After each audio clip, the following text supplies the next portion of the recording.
Oke, Assalamualaikum warahmatullahi wabarakatuh. Selamat malam. Sampai ketemu lagi bersama saya. Teman-teman sekalian, hari ini adalah pertemuan kita yang terakhir ya, atau di materi ke-14.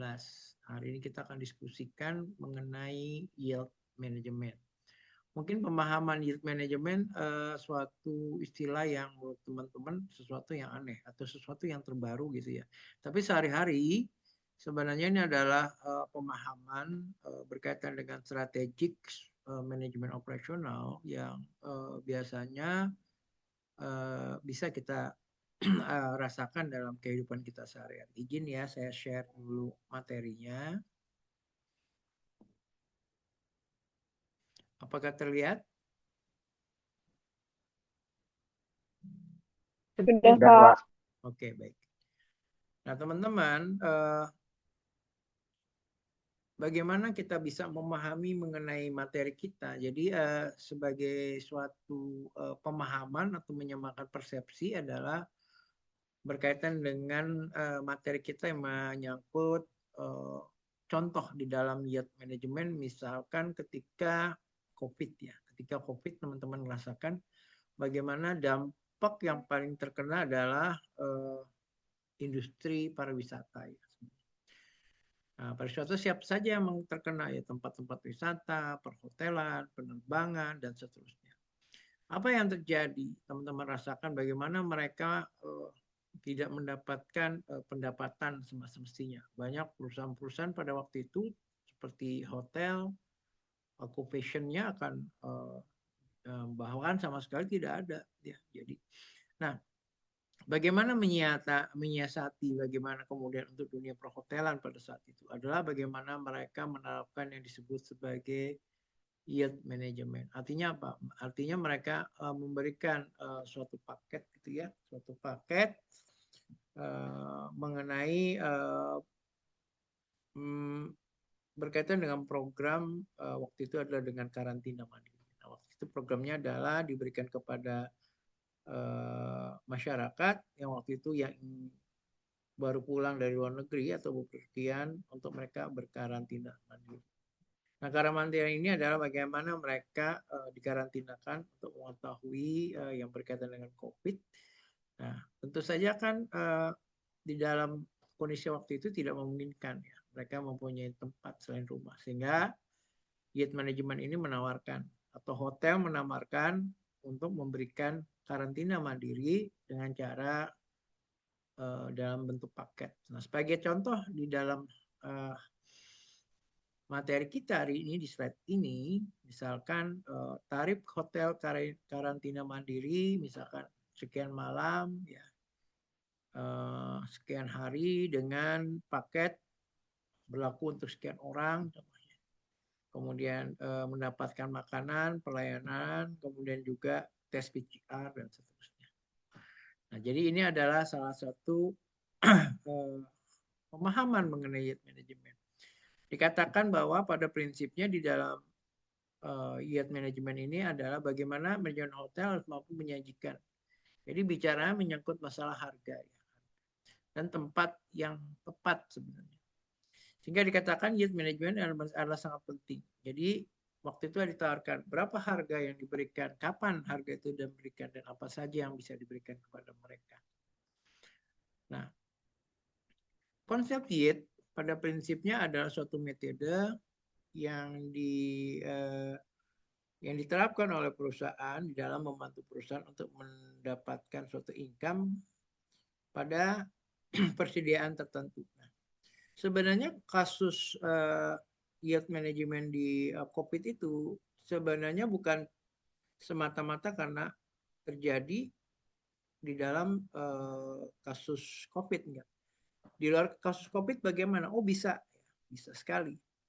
Jadi misalkan contohnya adalah bagaimana acara vacation misalnya pada saat acara liburan sekolah misalnya.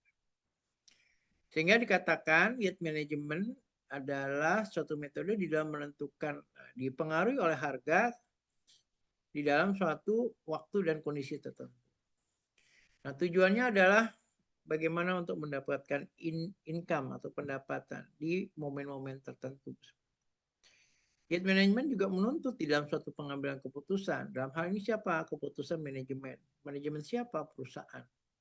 Untuk memastikan kapasitas yang terbatas yang diberikan kepada permintaan dalam rangka memaksimalkan keuntungan.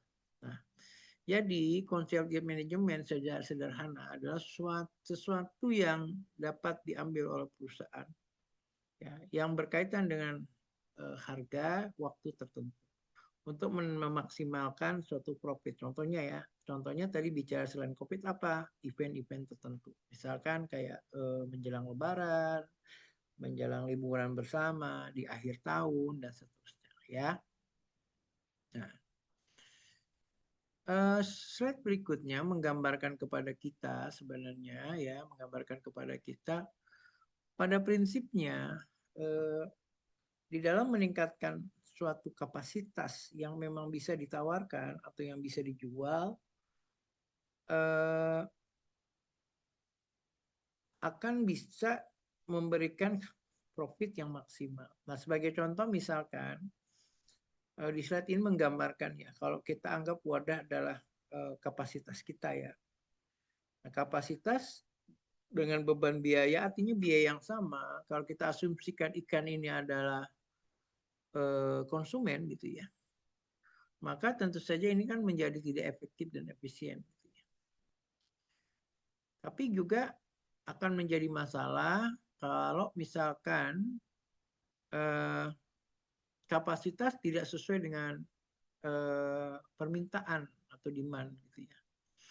Nah, contohnya ini nih, ya ini akan ditolak oleh konsumen. Artinya kalau dipaksakan, kenapa? Karena otomatis akan memberikan ketidaknyamanan. Pelayanannya akan tidak maksimal, gitu ya. Nah, oleh sebab itu, yang paling penting adalah bagaimana kapasitas dengan permintaan itu memiliki tingkat optimum yang sama. Pelayanan yang baik, konsumen yang sesuai, ya sehingga diprediksi pelayanan jauh akan menjadi lebih baik. Nah, umumnya teman-teman ya, umumnya adalah yield management itu diterapkan di dalam bisnis hotel atau bisnis penerbangan. Mungkin kalau teman-teman merasakan ya hotel ya, banyak kan penawaran hotel dan tadi saya bilang weekend, kalau penerbangan juga begitu. Sesuatu yang ditawarkan dalam jangka waktu tertentu, periode yang akan datang gitu ya. Sehingga yang terjadi apa? Yang terjadi adalah bagaimana perusahaan mendapatkan keuntungan yang maksimal. Kira-kira ya, ada nggak selain bicara yield management ini menyangkut industri hotel dan penerbangan? Ada yang bisa interaksi dengan saya? Izin? Yuk, ketua kelas mungkin, Deva? Kira-kira aja. Yang lainnya? Hari? Apa yang ada di benak Anda? Sebagai contoh ya, misalkan saya ambil Mungkin Pak, bagaimana, ya, gimana Hari coba? kan kayak apa bisnis WO gitu Pak, wedding organizer gitu. WO bisa juga, tapi WO mungkin tepatnya bukan WO guys, tapi contohnya gimana? Kasih saya solusi, suatu simulasi coba. Apa yang kalau WO Oh, gimana contohnya? misalkan begini Pak, eh, misalkan kan di bulan-bulan tertentu itu kan eh, ramai ya Pak acara-acara pernikahan gitu. Nah, Mm-mm. kalau misalkan eh, di lain bulan-bulan yang ramai itu Pak, misalkan seperti apa ya? Jadi Dia apa sih ya menarik ya, untuk warna gitu ya. permintaannya yang fluktuasi gitu loh Pak. Oke, menarik ya. Oke, oke, makasih ya. Nah, kira-kira Eh, mengoptimal pendapatannya itu dari dua situasi tersebut bagaimana tuh Pak? oke, mungkin apa yang Anda apa namanya contohkan. Jadi mungkin maksudnya begini kali, saya coba ya mencernah ya. Misalkan tadi IO, event organization, misalkan wedding lah ya mungkin ya contohnya. Nah, acara biasanya kan di bulan-bulan tertentu, khususnya kita ya misalkan dari sisi agama Islam gitu. Ada kan akan umumnya sesudah Lebaran ya banyak yang nikah gitu ya. Nah, mungkin bisa juga IO tuh menawarkan paket ya di bulan-bulan tertentu dengan harga tertentu gitu ya maksudnya ya Hari ya. Nah, Betul Pak, betul. sehingga dibilang yuk kita punya paket di bulan ini harga spesial udah termasuk begini begini begini begini ya saya. Bisa bisa. Sebagai contoh misalkan gini juga ya, sebagai contoh eh, industri rental ya, rental mobil ya atau rental ya mobil misalkan. Umumnya kalau rental mobil itu kan kalau apa namanya di bulan-bulan tertentu mungkin bisa penjualannya biasa ya.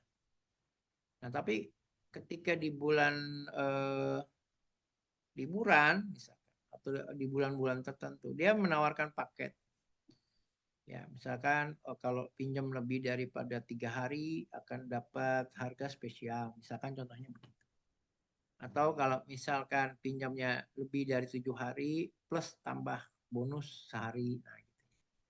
Ini sebenarnya yield management jadi memaksimalkan profitnya dengan tadi mempertimbangkan kebijakan berkaitan dengan harga dan momen-momen tertentu atau waktu-waktu tertentu. Oke, terima kasih ya. Teman-teman udah ada bayangan ya. Nah, di dalam menentukan yield, saya ambil dari salah satu referensi yaitu menurut Sulistiono bahwa di dalam menuju bagaimana yield ini akan berhasil katanya ada 6 yang harus diperhatikan. Pertama, mengembangkan culture yield. Jadi harus ada konsep atau budayanya yang besar. Kedua, perusahaan harus bisa melakukan analisa berkaitan dengan seberapa banyak atau bagaimana tren dari suatu permintaan atau konsumennya, ya. Jadi dia mungkin harus menganalisa permintaan-permintaan mana di bulan-bulan yang misalkan kecenderungannya kecil begitu. Kemudian yang ketiga adalah bagaimana mereka membentuk atau menciptakan berkaitan dengan nilai. Jadi mensimulasikan di harga-harga tertentu yang tentunya di sini merupakan suatu harga spesial atau kita bilang competitive advantage ya. Kelebihan ya bersaing. Sesuatu yang menarik sebenarnya. Kemudian tidak semua juga market bisa ambil. Misalkan, nah ini nomor 4. Jadi market pasar mana yang akan mereka bikin ya market mana. Contohnya tadi yang wedding misalkan. Memungkinkan mereka memberikan harga spesial untuk orang-orang yang misalkan segmen menengah ke atas.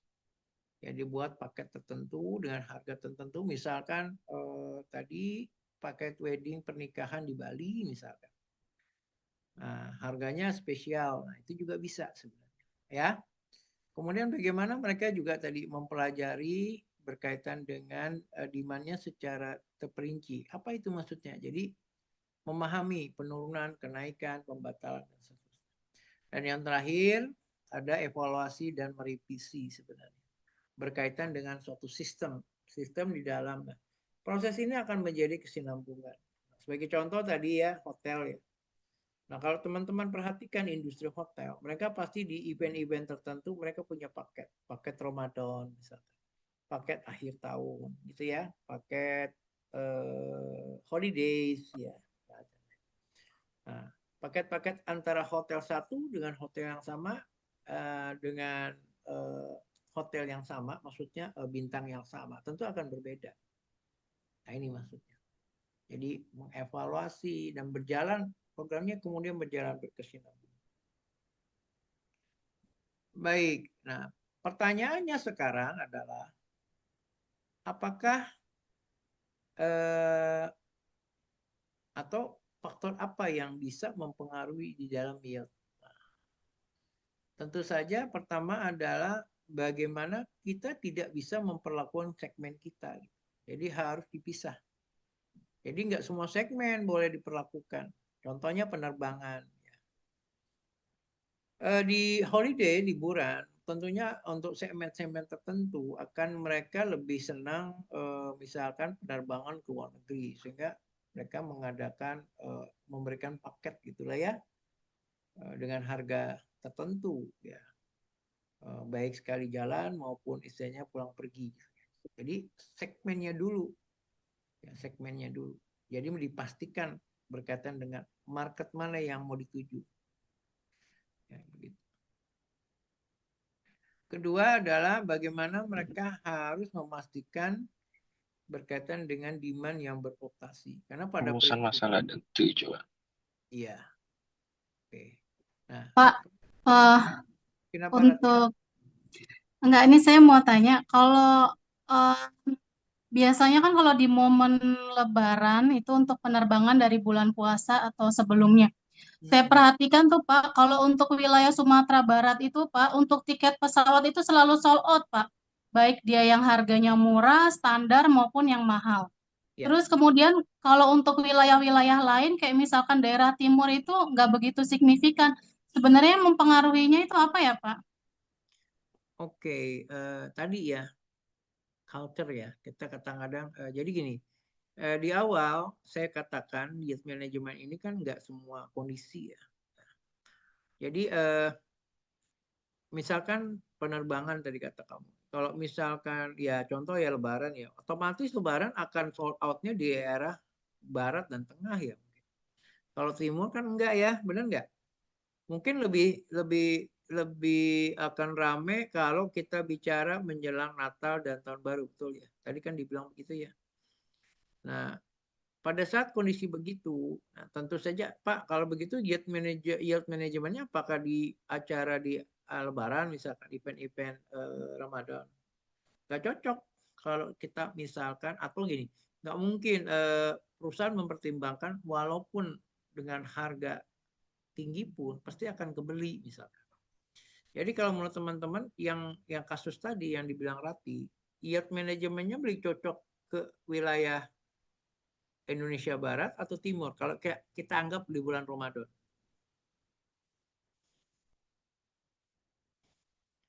Maka kita sepakat ya. Jadi kalau menurut pendapat saya, yield management akan cocok ditawarkan di kawasan Indonesia bagian barat ya, dengan tentu saja. Karena pada prinsipnya adalah harus mempertimbangkan berkaitan dengan margin juga ya. Karena kan biaya operasional kan tetap jalan bersama. Sehingga yang paling penting adalah bagaimana faktor beban biaya operasional harus bisa dipertimbangkan, harus bisa dipertimbangkan. Karena dikatakan biaya produksi margin yang tinggi, biaya produksi margin ini adalah biaya keseluruhan dari usaha di dalam menyajikan layanan jasa. Persediaan yang tahan lama maksudnya bahwa tingkat turnover tinggi atas jasa yang ditawarkan. Jadi pada prinsipnya harus ada pertimbangan mengenai beban biaya produksi marginalnya. Jangan sampai nanti salah perhitungan. Seperti saya ulas tadi di atas, jadi harus dipertimbangkan. Pak, izin mau nanya Pak. Silakan Hermawan. Dari tadi kan yang saya dengar ini kan yield management ini kan untuk jual jasa ya Pak. Bisa nggak diterapin di bisnis yang tidak menjual jasa Pak? Yield management ini Pak.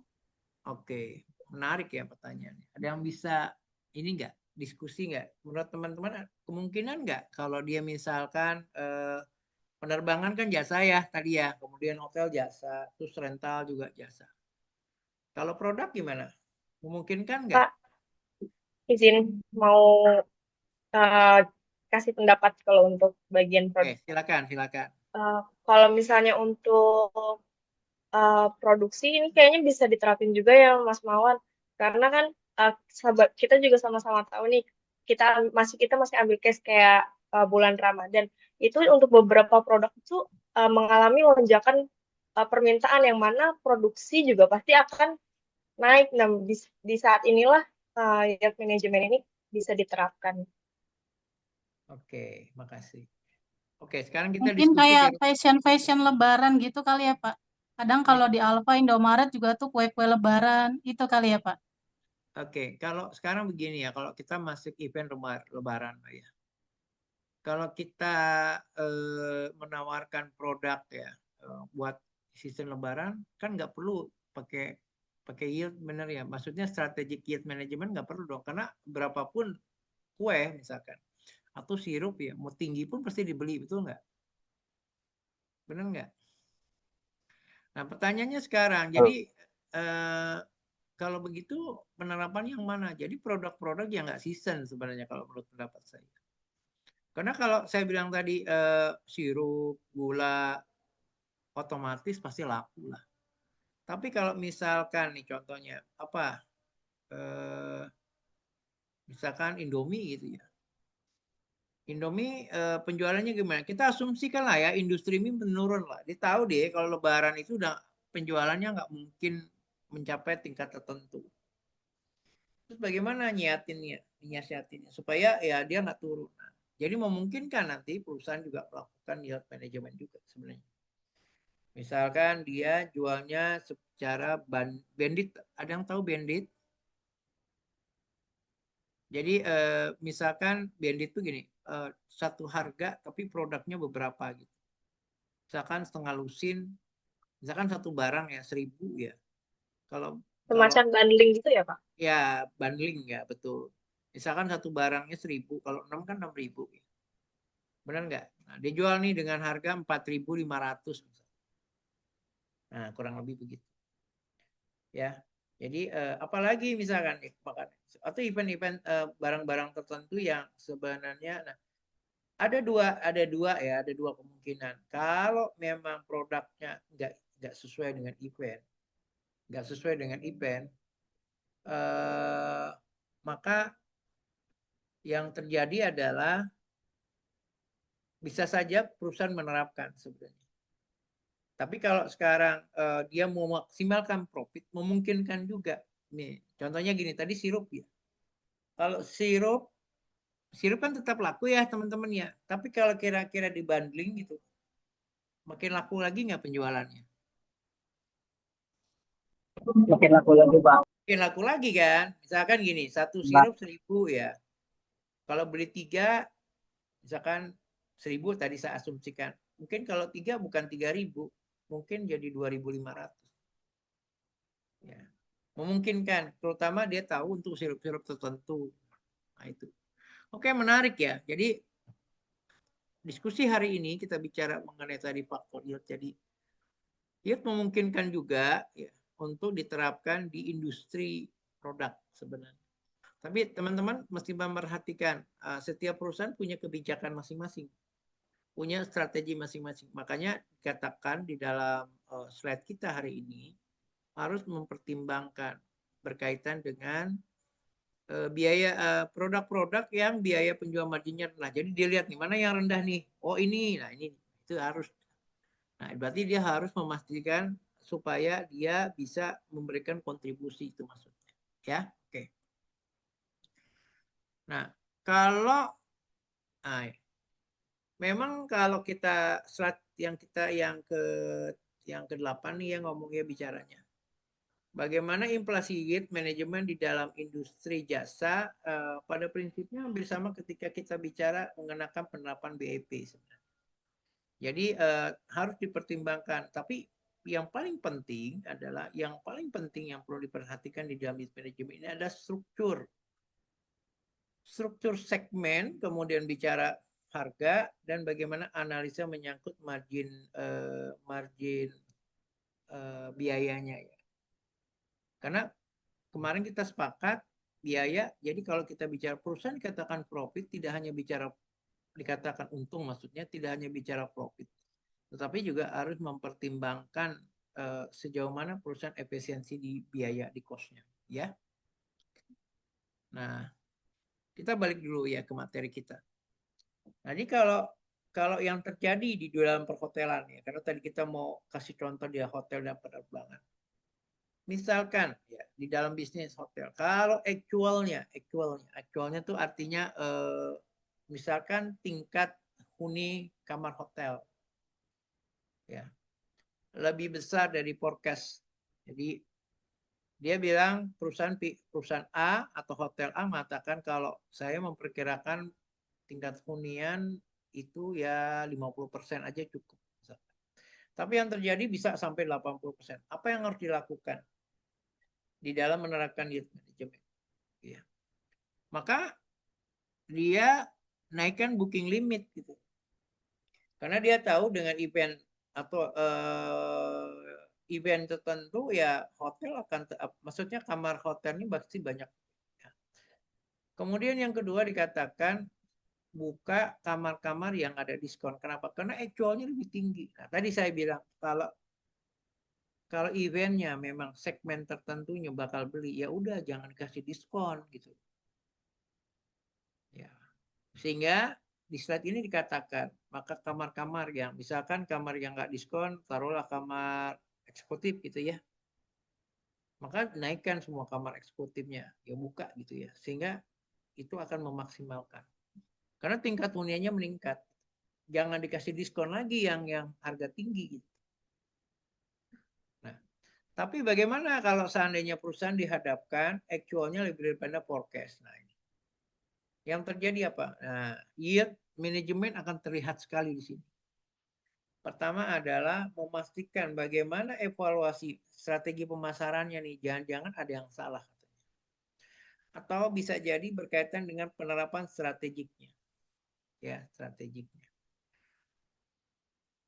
Nah, yang ketiga, memungkinkan kita menurunkan booking limit ya. Jadi booking limitnya yang misalkan 100.000 ya udahlah nggak usah 100.000.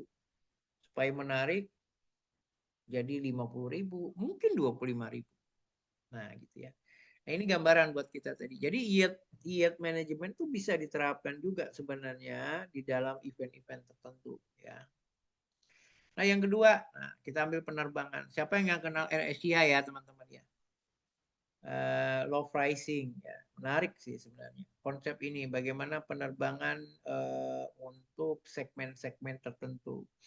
Jadi, kalau teman-teman baca di internet mengenai sejarah AirAsia, bagaimana CEO-nya itu melihat dari sudut pandang yang berbeda. Mereka bilang orang menengah ke bawah juga bisa menikmati penerbangan. Nah, gitu ya. Nah, oleh sebab itu mereka menerapkan yield management. Nah, yield management ini adalah menurut saya contoh yang paling menarik untuk kita bisa lihat di dalam studi kasus mata kuliah kita, ya, AirAsia.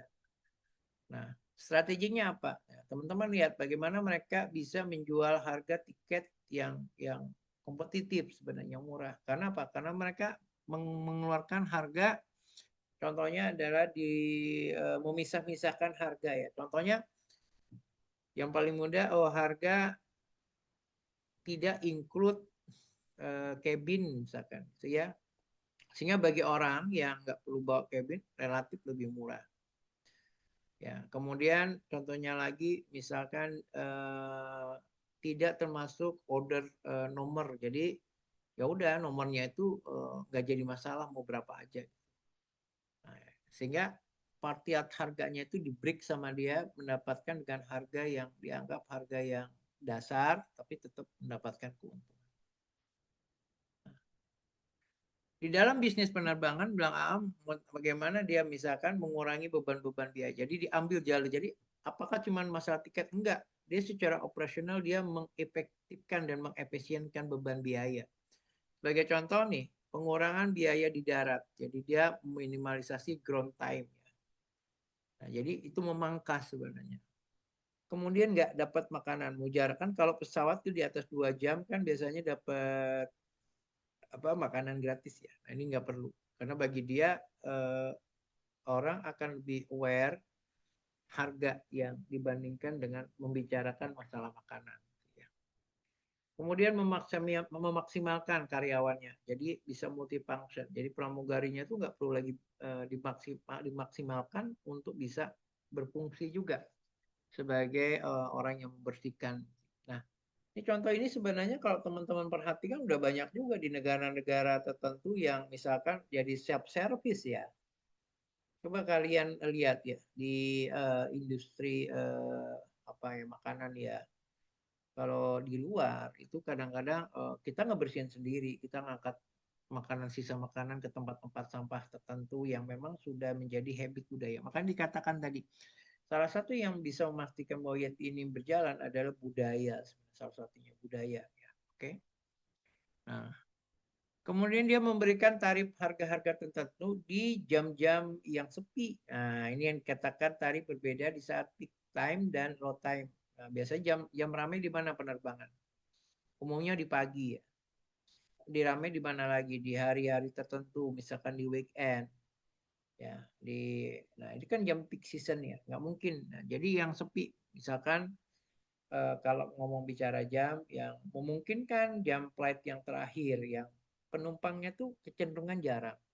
Tapi kan pesawat kan harus jalan ya. Karena dia akan rotation terus kan. Nah, disitulah yield manajemennya berjalan.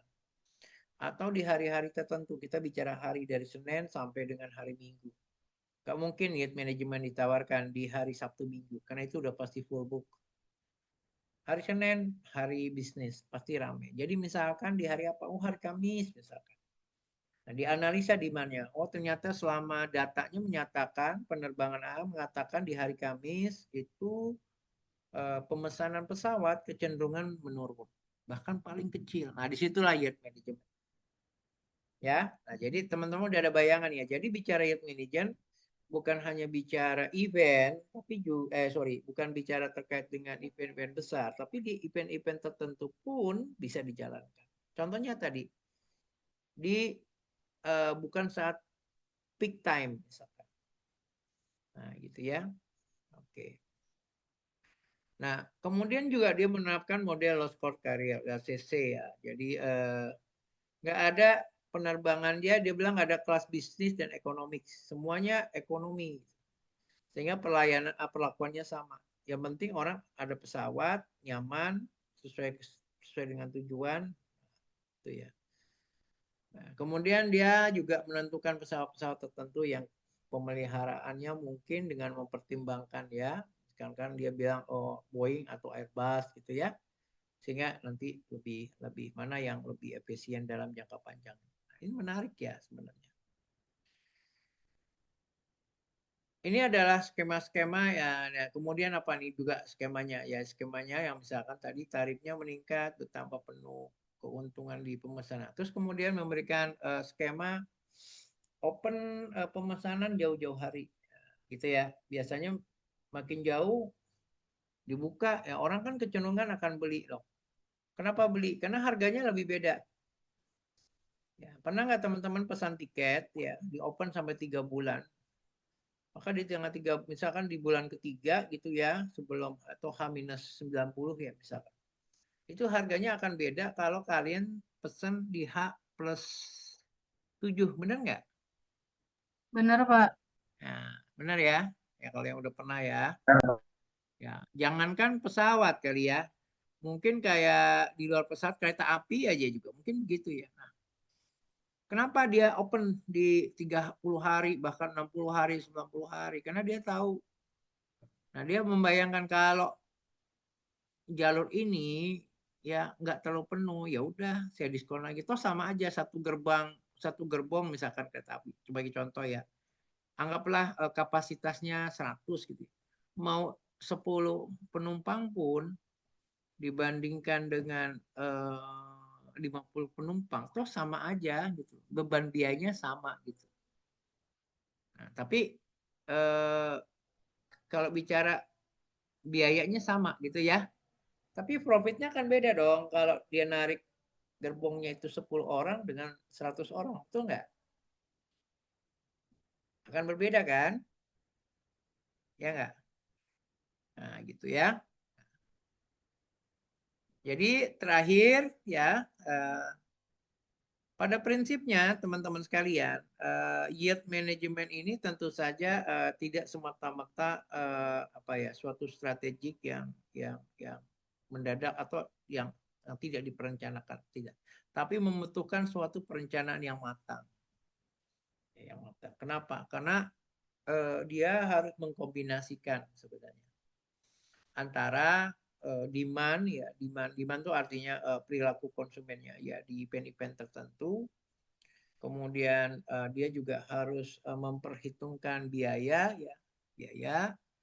mulai dari margin dan biaya operasionalnya ya tadi. Kemudian dia juga harus memilah-milah segmennya.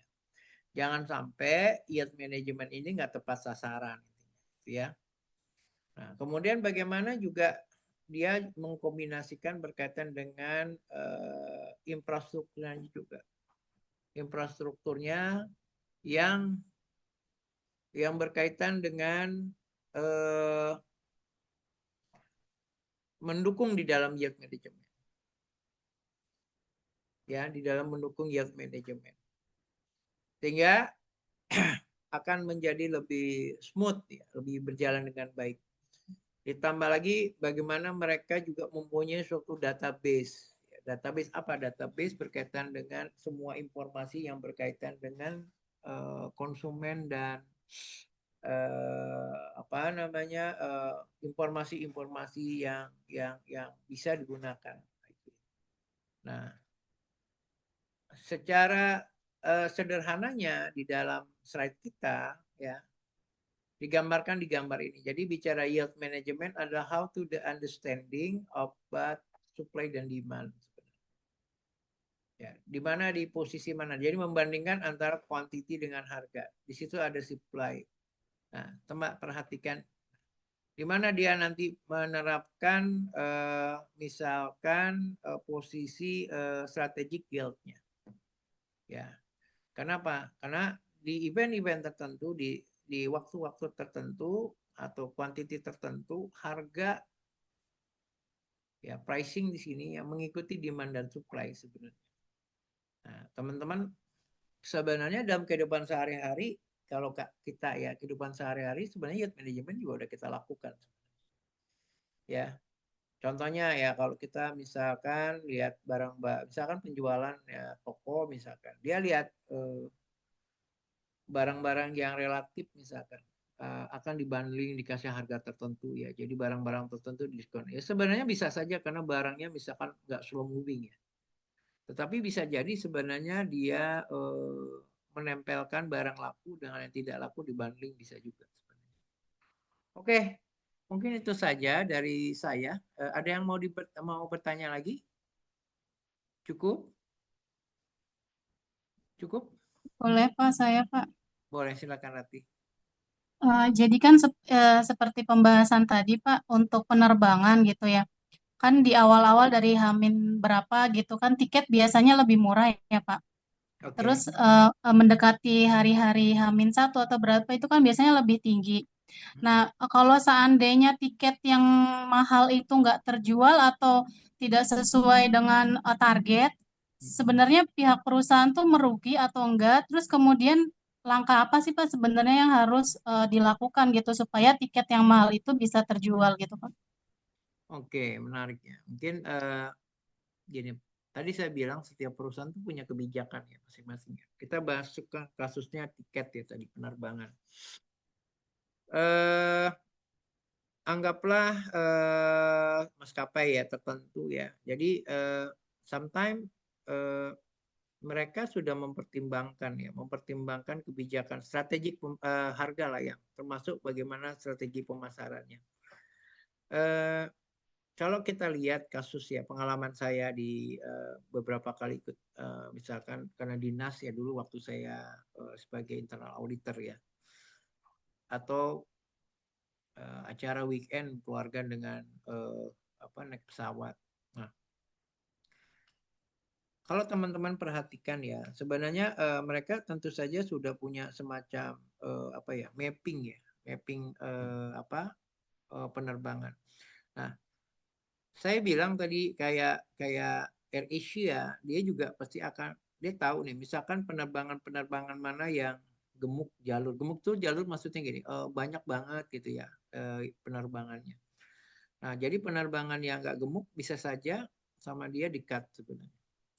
Atau bisa di-double ya. Makanya itu dikatakan yang disebut namanya transit ya, pernah dengar. Jadi kalau misalkan Jakarta Makassar kalau memang nggak gemuk ya kemudian lebih banyak ke Bali. Jadi bisa jadi Jakarta, Bali, dan Pasar ya. Sehingga dia bisa pakai pesawatnya ke Bali dulu, angkat penumpang, baru kita ke Makassar. Nah, kalau dibilang bagaimana kalau seandainya tidak memenuhi syarat, itu sebenarnya dia sudah substitut sebenarnya. Nah, Untuk penerbangan tertentu kan biasanya ada dua kelas tuh ya teman-teman ya, ada kelas bisnis dan kelas ekonomi kan. Nah, biasanya kelas bisnis itu biasanya akan lebih menarik ditawarkan di jauh-jauh hari biasanya nanti.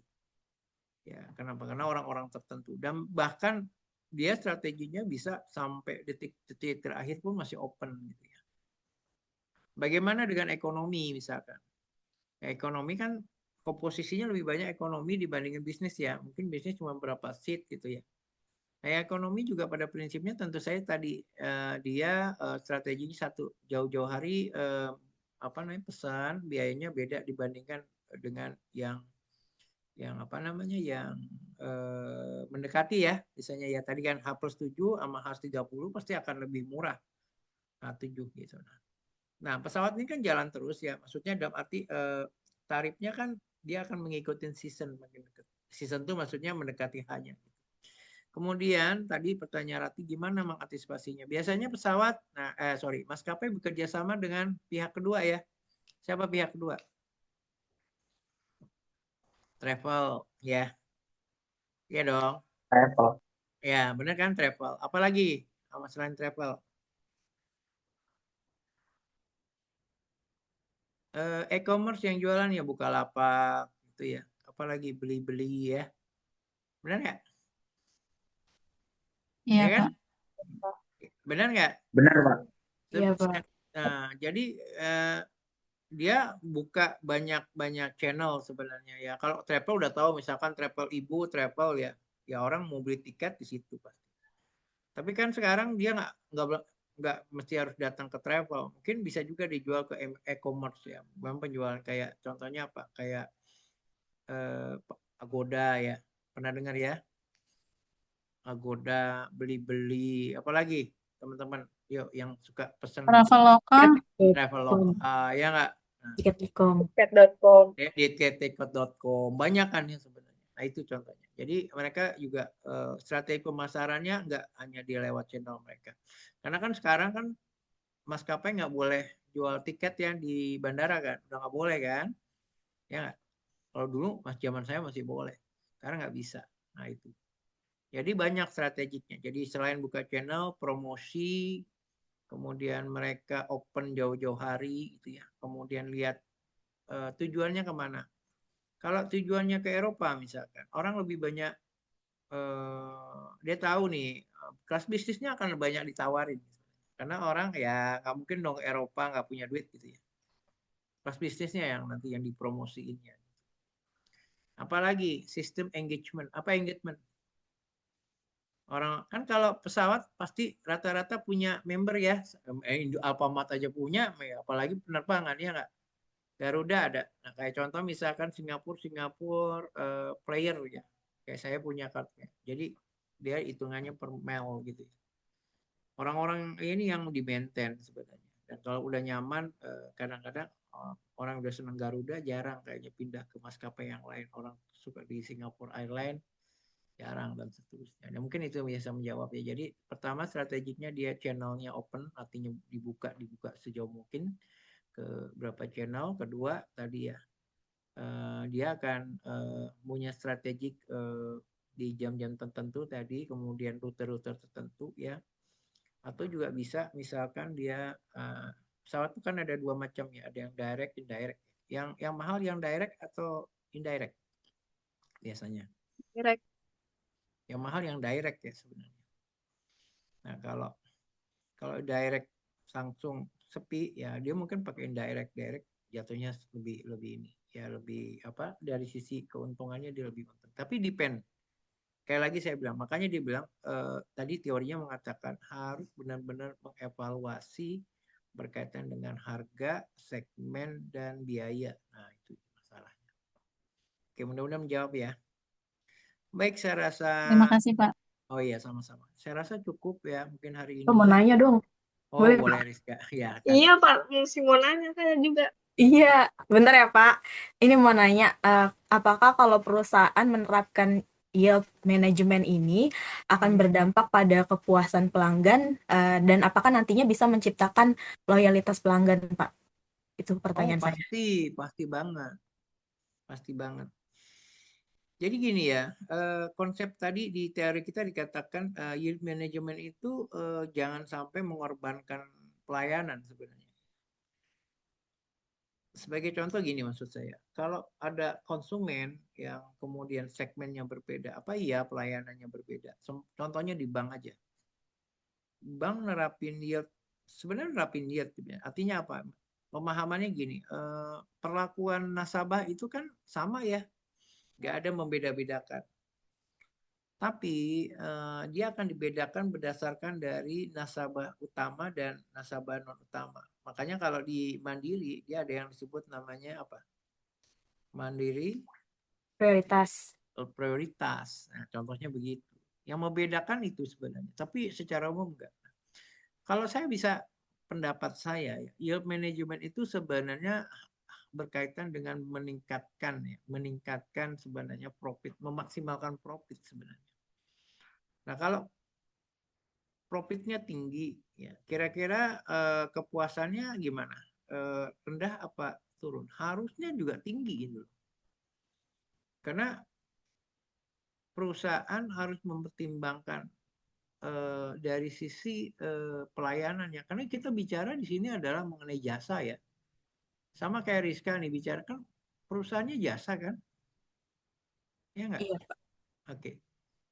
Jasa itu kan apa ya yang paling terlihat itu kan sebenarnya yang paling terlihat karena kita kemarin ada mata kuliah berkaitan dengan masalah support facility ya. Ketika bicara pelayanan utamanya adalah sesuatu yang bisa dirasakan sebenarnya. Bisa diraba, dirasakan. Ingat kemarin kan kita katanya begitu ya. Sesuatu yang langsung bersentuhan dengan konsumen atau pelanggan. Sehingga yang terjadi adalah bagaimana nanti meningkatkan loyal. Contoh lagi ya, saya misalkan loyal ya. Orang loyal sekarang tidak melihat bukan karena harga. Menurut pendapat saya ya. Kadang-kadang harga suka diabaikan juga. Terutama untuk konsumen-konsumen primer. Mereka akan lebih loyal kalau mereka merasakan persepsi mereka itu yang diberikan oleh perusahaan jauh lebih tinggi dari persepsi apa yang dia inginkan. Sehingga kalau teman-teman lihat, nggak heran kalau untuk contohnya masih saya bilang hotel ya. Akan beda hotel bintang 5 pelayanannya gitu ya. Dibandingkan hotel bintang 3 gitu. Sebenarnya bukan bicara masalah harga sebenarnya. Mereka tahu bahwa dengan konsumen membayar 1 juta, mereka nggak mungkin kasih pelayanannya 1 juta. Gitu. Tetapi bisa jadi 2 juta. Contohnya begitu. Tapi memungkinkan nggak konsumen itu bayar 500.000 tapi pelayanannya 1 juta? Oh mungkin banget. Mungkin banget. Itu bisa kita lihat di industri-industri tertentu. Ya, industri-industri tertentu bisa lihat, bisa banget. Sehingga dia akan jadi loyal. Dia nggak mau pindah ke tempat yang lain, walaupun jauh. Contoh apa? Misalkan yang paling gampang itu wisata kuliner ya saya contohkan. Mungkin agak beda, konsepnya agak beda jauh dengan yield ya. Tapi saya bilang orang kalau udah enak ya kayak kuliner, misalkan makanan tertentu, walaupun di gang juga dicari ya. Tempatnya belusukan gitu benar nggak? Tapi dia udah nyaman gitu ya makanannya kan gitu. Sebagai contoh itu aja. Nah, konteks yang kita tadi bilang loyal itu nggak bisa dibeli ya Rizka. Loyal itu nggak bisa dibeli. Tapi loyal itu sesuatu yang memang diberikan oleh perusahaan dalam hal ini orang yang memang memberikan pelayanan gitu ya. Dan pelayanan itu kemudian menjadi ciri khas. Sekarang kan ada juga ya kalau di restoran ada masuk ya kalau Jepang terutama ya dia menyebut bahasa apa sih kalau selamat datang bahasa Jepang ya gitu ya atau Korea gitu ya sampai rame banget gitu ya. Nah, itu sesuatu yang mungkin heboh gitu ya. Atau apalagi kita ngomong bicara pelayanan ya. Kemudian sekarang udah umum sebenarnya. Ketika orang ulang tahun gitu ya di restoran tertentu dirayakan. Benar nggak sih? Oke, mungkin itu Ya, ya, Kak. Rika ya. Oke, kenapa deh Pak? Mau nanya. Oke, kan kalau misalnya dari yield management itu, kalau kita contoh case-nya yang tadi jasa perhotelan ya Pak. Kalau misalnya lagi ada di peak season itu kan pasti kita butuh uh, manpower-nya lebih banyak daripada ada di low season ya Pak ya. Dan ketika low season pun kita nggak mungkin mempekerjakan orang sebanyak ketika di peak season. Berarti kan adanya gap antara jumlah pekerja saat low season sama peak season itu cara mengatasinya gimana ya? Oke, ini pengalaman saya ya di retail ya. Gini, mau contohnya kayak saya di retail ya. Kalau retail pada prinsipnya kan gini, kebutuhan karyawan itu disesuaikan dengan produktivitas sebenarnya. Nah, produktivitas itu nanti akan menghasilkan namanya income ya, atau pendapatan ya. Nah, setiap perusahaan sudah mempertimbangkan berkaitan dengan productivity karyawannya dengan income. Ya, income minimal income berapa untuk bisa memastikan biaya operasionalnya itu tidak boleh terganggu. Artinya gini, income itu harus lebih besar daripada pendapatan. Intinya sih gitu. Nah, kalau seandainya kasusnya ya di tempat saya sebagai contoh, maka salah satunya adalah ya di tempat-tempat tertentu misalkan. Nggak mesti harus karyawan permanen, tapi cukup kontrak misalkan. Ya, cukup kontrak. Nah, dengan cara apa? Misalkan dengan, atau bisa juga dengan magang. Kalau magang kan nggak full ya gajinya ya. Nah, di tempat-tempat tertentu yang sifatnya administratif. Bahkan kalau teman-teman sekarang rasakan di industri ya, untuk orang apa di jabatan-jabatan tertentu biasanya di outsourcing ya, benar nggak? Security, OB gitu ya. Itu kan mengurangi beban. Itu sebenarnya salah satunya adalah bagaimana strategi berkaitan dengan beban biaya perusahaan. Hotel, kebetulan istri saya pernah di perhotelan. Jadi kalau saya perhatikan, kalau di hotel ya, misalkan kamarnya 1.000 ya, bayangin kamarnya 1.000. Anggaplah dengan perbandingan satu orang berbanding 10 kamar, artinya dia bisa melayani 10 kamar. Jadi kalau 1.000 berbanding 10 berarti ada 100 karyawan ya, betul ya. Ini baru bicara berkaitan dengan kebersihannya aja nih. Oke, nah apa ya pertanyaannya gini. Kalau tadi kamarnya 100 misalkan satu orang melayani 10. Jadi berarti karyawannya 100 berarti 10 ya, asumsi ya. Kalau biasanya yang saya tahu ya, di bulan-bulan tertentu atau di tanggal-tanggal tertentu, dia nggak bakal open semua kamar. Ya nggak bakal open. Misalkan dia ada 4 lantai. Yang di open itu mungkin cuma 2 lantai. Karena apa? Ngapain mesti dibuka gitu ya? 2 lantai. Karena biaya kosnya kan tinggi, benar nggak? Nah sekarang pertanyaannya, terus karyawannya tetap Pak? Ya mungkin bisa saja dia menggunakan karyawannya nggak permanen gitu. Bisa. Mungkin yang permanen dari 10 itu bisa 5, bisa jadi. Nah, ngakalinya gimana? Ya sama kayak kita magang gitu kan, pasti ada magang, karyawan magang juga ya di perhotelan ya. Benar nggak sih?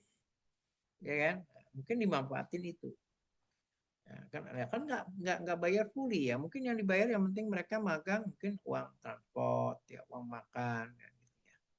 Mungkin ada juga uang kesehatannya juga, tapi mungkin nggak fully gitu ya. Artinya dari bicara cost mungkin hanya 25% atau mungkin hanya 50%. Tapi pelayanannya sama kan? Nah, gitu. Kemudian bisa juga diakalinya dengan hotel kan sama ya, kayak saya nggak tahu di sini ada yang di retail ya. Mungkin kalau nggak salah Rizky ya di hotel ya.